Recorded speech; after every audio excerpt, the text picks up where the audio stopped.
Hello! Hi అండి. ఈరోజు ఒక కొత్త రెసిపీ చూయించబోతున్నాను. అదే అండి గుమ్మడికాయతో పప్పు ఎలా చేయాలో చూసేద్దాం రండి.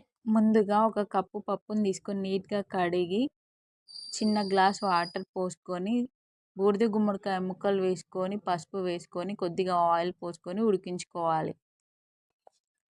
పప్పు ఉడికేలోపు మరోవైపు చపాతీ కూడా రెడీ అయిపోయింది. ఇలా మెత్తగా ఉడికిన పప్పులో 1 టేబుల్ స్పూన్ కారం వేసుకొని, ఉప్పు వేసుకొని, కొద్దిగా వాటర్ పోసుకొని కలుపుకోవాలి. మరోవైపు స్టవ్ పైన ఒక గిన్నె పెట్టుకొని ఆయిల్ వేసి జీలకర్ర, కరివేపాకు, ఎల్లిపాయలు, పసుపు వేసుకొని పోపు పెట్టేసుకోవాలి. చివర్లో నేనైతే కొద్దిగా నిమ్మరసం కూడా యాడ్ చేసుకున్నాను. పుల్ల పుల్లగా టేస్టీగా ఉంటుంది కదా అని చెప్పేసి. బూడిద గుమ్మడికాయలో పోషకాలు పుష్కలంగా ఉండడం వల్ల బూడిద గుమ్మడికాయను సర్వరోగ నివారణి అని కూడా అంటారు. ఎందుకంటే ఇది అనేక ఆరోగ్య సమస్యలను నివారించడంలో సహాయపడుతుంది.